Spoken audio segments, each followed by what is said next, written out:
Olá, bem-vindos e bem-vindas ao Juris 360 Lab. É um prazer ter a companhia de vocês aqui com a gente para explorar as decisões mais recentes dos nossos tribunais superiores. Hoje, a gente começa a destrinchar o informativo 782 do STJ, o STJ, de 15 de agosto de 2023. Vamos fazer isso em blocos, tá? E este é o primeiro, focado em 6 julgados bem importantes. Bom, vamos começar então. O primeiro é um tema repetitivo, né? O 1132, Direito Civil, Processual Civil, Alienação Fiduciária. O que ficou definido? É isso aí. Tema 1132. Basicamente, a segunda sessão firmou a tese de que, para comprovar a mora do devedor, basta enviar a notificação extrajudicial para o endereço que está lá no contrato, sabe? Só enviar. Não precisa provar que a pessoa recebeu, tipo, assinou o AR, nada disso. Exatamente. O envio comprovado para o endereço do contrato já é o suficiente. Não precisa da assinatura do devedor nem de um terceiro. A interpretação se baseia muito na letra do Decreto-Lei 911 de 69. Que interessante. Ele fala em carta registrada com a R, mas o STJ entendeu que a lei não exige a assinatura do próprio destinatário. E também tem a questão da mora ex rene. Ela acontece só pelo vencimento. Entendi. A mora automática, digamos assim. Isso. E, assim, a análise da norma também considerou a necessidade de dar mais estabilidade e equilíbrio para o negócio, né? Facilita para o credor retomar o bem se tiver inadimplência, sem criar um ônus excessivo para ele provar o recebimento. Faz sentido, agiliza o procedimento. Bom, mudando de assunto, vamos para o tema 1168. Esse é Direito Penal e ECA, Estatuto da Criança e do Adolescente. Artigos 241A e 241B, Pornografia infanto-juvenil. Qual foi a definição aqui? Aqui, a terceira seção decidiu que armazenar, que é o artigo 241B, e compartilhar, que está lá no 241A, esse tipo de material são crimes autônomos. Um não é tipo uma fase normal do outro, nem um meio necessário. Autônomos. E o que isso significa na prática, tipo, para aplicação da pena? Significa que pode ter concurso material de crimes. Ou seja, a pessoa pode responder pelos dois crimes separadamente. É possível, por exemplo, alguém compartilhar um link sem nunca ter armazenado o arquivo, né? Ah, sim, repassar direto. Exato. E também é possível armazenar muito material e nunca compartilhar nada. Então, essa autonomia entre as condutas afasta o princípio da consunção, aquele que o crime meio é absorvido pelo crime fim. Não se aplica aqui. Clareou. Muito importante essa distinção. Ok, vamos agora por um HRESP. O 2147-830, lá de São Paulo. Direito Previdenciário, Aposentadoria Híbrida e a Comprovação da Atividade Rural. O que a primeira turma disse. Olha, aqui a primeira turma mais reafirmou um entendimento que já é assim, meio consolidado, né? Que é possível sim reconhecer o tempo rural só com o início de prova material, desde que essa prova seja confirmada por testemunhas. Testemunhas idôneas, claro. Certo. E nesse caso específico julgado, teve alguma coisa diferente na aplicação dessa regra? Teve sim. O ponto foi que os documentos que a segurada apresentou estavam no nome do marido dela, já falecido. E esses documentos, tipo certidão de casamento com profissão lavrador, só valeram como início de prova para o período em que ele estava vivo. Ah, entendi. Para comprovar o trabalho rural dela depois que ele faleceu, ela precisaria de algum outro documento daquela época. Como não tinha, só a prova testemunhal não foi suficiente para esse período posterior. Entendi. A prova material tem que ter uma certa contemporaneidade, né? Exatamente. Precisa de um lastro documental mínimo para aquele período que se quer provar, aí a testemunha complementa. Perfeito.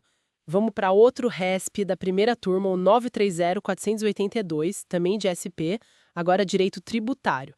Fraude na execução fiscal. Qual foi a tese? Esse é bem direta. A venda de um bem feita pelo devedor depois que o débito tributário já foi inscrito em dívida ativa é considerada fraudulenta. Ponto. Mesmo que tenha tido várias vendas depois, uma para outra, E a boa-fé de quem comprou por último, por exemplo. não importa. A decisão reforça que a fraude aqui é objetiva, não precisa provar má-fé, o tal do concilium fraudis. E isso vale mesmo para terceiros adquirentes. Mas e a súmula 375 do STJ? Aquela que geralmente protege o terceiro de boa-fé exigindo registro da penhora ou prova da má-fé. Então, essa é a questão-chave. A súmula 375 expressamente não se aplica às execuções fiscais. Para a dívida tributária, a regra é o artigo 185 do Código Tributário Nacional. Ele estabelece essa presunção absoluta de fraude se a venda ocorreu depois da inscrição em dívida ativa. É uma proteção bem forte para o crédito público. Entendido. Proteção máxima ao crédito fiscal nesse ponto. Bom, agora um RESP da segunda turma, o 2060-149 SP. Processo civil. Uma dúvida bem prática sobre aplicar teses de Tribunal Superior. Essa é uma dúvida comum mesmo. O STJ disse simplesmente que não precisa esperar o trânsito em julgado da decisão que fixa uma tese, em recurso repetitivo ou em repercussão geral para poder aplicá-la. Ah, então publicou o acórdão paradigma já está valendo para todo mundo. Exatamente. Publicou, a tese já tem eficácia vinculante e os tribunais e juízes de instâncias inferiores já podem e devem aplicar aquele entendimento aos casos semelhantes que estão julgando. Isso deve acelerar bastante as coisas, imagina. Com certeza. O objetivo é justamente esse: dar mais celeridade e uniformidade para as decisões, evitar que fiquem esperando anos por um trânsito em julgado que às vezes nem muda o mérito da tese, né? Ótimo. E para a gente fechar este primeiro bloco, mais um RESP da segunda turma, o 2075 e 903, também São Paulo. Direito tributário de novo, incidência de ISS-QN, o Imposto sobre Serviços. Isso, a discussão era sobre uma empresa brasileira que coletava e analisava dados farmacêuticos aqui no Brasil, mas para uma empresa cliente lá fora, no exterior. A pergunta era: isso é exportação de serviço isenta de ISS? E a resposta foi... Foi não. O STJ entendeu que não configura exportação de serviço para fins de isenção do ISS-QN. Ué, mas se o cliente final, quem contratou e usou os dados, estava no exterior, por que não é exportação? Porque o critério que a lei usa, a Lei Complementar 116 de 2003, não é onde o cliente está, mas sim onde o resultado do serviço acontece ou é verificado. Nesse caso, toda a coleta, a análise e a compilação dos dados, tudo isso foi feito e concluído aqui no Brasil. O serviço se completou aqui dentro. Exato. Mesmo que a informação vá ser usada lá fora, a atividade em si, o serviço que gera o valor, teve seu resultado verificado aqui. Para ser exportação isenta, o resultado teria que se dar lá fora. O local da conclusão do serviço é o que manda para a lei do ISS. Entendi. O local da verificação do resultado. Essa é a chave. Bom, cobrimos bastante coisa nesse bloco, em alienação fiduciária, crimes no ECA, prova rural para aposentadoria, fraude à execução fiscal, aplicação de precedente e ISS sobre serviços. Um belo panorama. Fica aí uma reflexão, né? A gente vê essa busca dos tribunais por mais eficiência, por proteger o crédito público, mas como isso às vezes pode tensionar algumas garantias individuais do cidadão, do devedor, é algo para a gente pensar. Bom, nos vemos no próximo bloco para continuar essa análise do informativo 782. Até lá. Olá, vamos lá, retomando nossa análise do informativo 782 do STJ. Agora a gente entra no último bloco, né? Isso, vamos fechar com os 4 julgados que faltavam, temas variados aí pela frente. Exato. Olha, vamos começar com um assunto que pega muito em condomínio. Tarifa de gás, aquela cobrança extra pela medição individual. O RSP 1.986.320 discutiu isso. É legal ou não é? Então o STJ disse que pode ser legal sim, mas não de qualquer jeito. Tem condições, sabe? Condições. Quais? Primeiro, o condomínio tem que ter tido a chance de escolher, né? Entre medir tudo junto ou cada um o seu. Segundo, a informação dos custos dessa medição individual tem que ser transparente, bem clara para todo mundo. Ah, informação clara. Isso, e o ponto principal, essa tarifa extra tem que trazer uma vantagem real para o morador. Tipo, ele vai pagar só o que consumiu mesmo, não vai arcar com a conta de quem não paga, essas coisas. Entendi. Então não é só a empresa querer cobrar, tem que ter opção, a clareza e um benefício concreto. Exatamente. Liberdade de escolha, informação e uma contrapartida justa. Se tiver isso, a cobrança do serviço de medição individualizada é válida. Faz sentido. Protege o consumidor, mas também reconhece o custo do serviço. Bom, mudando completamente de assunto agora, processo civil, princípio da unirrecorribilidade. RSP 2075-284. Esse é um princípio clássico, né? Mas sempre gera dúvida. Pois é. A situação aqui foi, a parte entrou com um recurso, mas era o errado. Aí percebeu e, dentro do prazo ainda, entrou com o certo. E aí, vale o segundo? Não vale? O STJ foi bem direto. O primeiro recurso, mesmo sendo errado, mesmo que nem seja conhecido depois, ele já consumou o direito de recorrer. É a tal da preclusão consumativa. Nossa, mesmo que a pessoa corrija rápido e dentro do prazo. Mesmo assim, o ato de recorrer daquela decisão já aconteceu quando o primeiro recurso foi protocolado. Não pode ter dois recursos da mesma parte contra a mesma decisão. No caso lá, foi um agravo de instrumento contra sentença. Que não cabia. Exato. Aí tentaram a apelação, que seria o certo, mas já era. Caramba, isso exige uma atenção técnica gigantesca do advogado, né? Não pode errar o tipo de recurso. Sem dúvida, a justificativa é a segurança jurídica, evitar que o processo não tenha fim, né? Mas é um lembrete forte sobre o rigor necessário. Entendido. Rigoroso, mas tem sua lógica processual. Bom, vamos para o terceiro tema. Direito do consumidor de novo, mas agora na saúde. Aresp.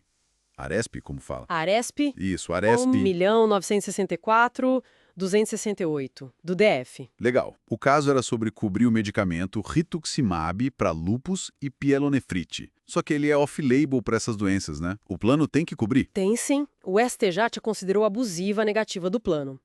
O argumento principal é: o remédio tem registro na Anvisa. Sim, tem. Sim.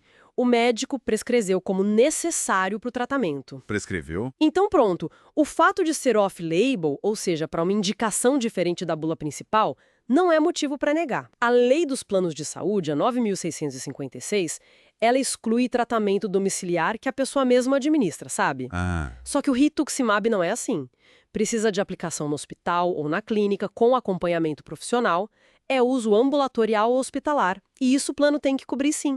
Então a chave não é a pula, mas como o remédio é aplicado. Se precisa de estrutura clínica, cobre. Se é para tomar em casa sozinho, aí pode não cobrir. É isso? Exatamente essa distinção que o STJ fez. Muda o foco da indicação para a necessidade de assistência na administração. Muito relevante isso para muita gente.